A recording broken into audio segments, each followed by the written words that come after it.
Contoh, seorang laki-laki dia pengen kemudian nikah. Setelah kemudian searching-searching di internet, setelah kemudian lewat perjodohan, lewat ustadznya, dia dapat ada seorang awat cantik seperti yang dia bayangkan, sesuai dengan yang dia inginkan, pintar baca Quran dan sebagainya, tapi tinggalnya di Surabaya misalnya. Maka pergilah dia dari Palembang ke Surabaya karena dia nggak punya duit, karena cinta dia jalani naik motor, teman-teman sekalian. Naik motor dari Palembang pergi ke Surabaya, nyebrang kemudian pergi dari Lampung pergi ke Banten, ke Jakarta, lalu kemudian naik motor di Pantura.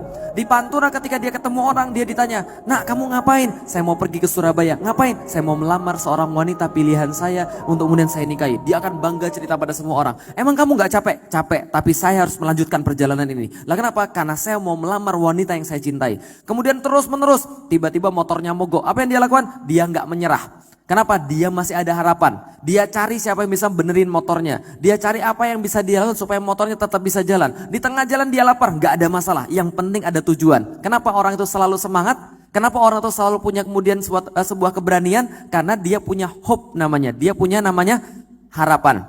Tapi begitu kemudian di tengah-tengah di Semarang, dia dapat SMS. SMS-nya apa? "Mohon maaf akhi, saya nggak jadi, sudah ada yang melamar saya, kita batalkan khidbah kita." Kira-kira gimana hidupnya?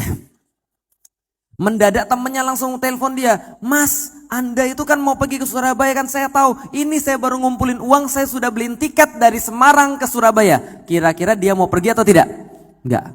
Inilah yang namanya hopeless. Apa itu hopeless? Ketika seseorang sudah kehilangan tujuan hidup dia, maka muncul yang namanya hopeless. Orang-orang yang sudah hilang harapan. Dan orang-orang yang hilang harapan ini, dia bisa berbuat segala sesuatu dan gak akan ada yang bisa menyenangkan hidup dia. Kalau sudah hopeless, apapun di depan mata dia, itu bagi dia gak akan menyenangkan. Tapi bagi orang yang punya harapan, apapun akan jadi menyenangkan. Paham teman sekalian?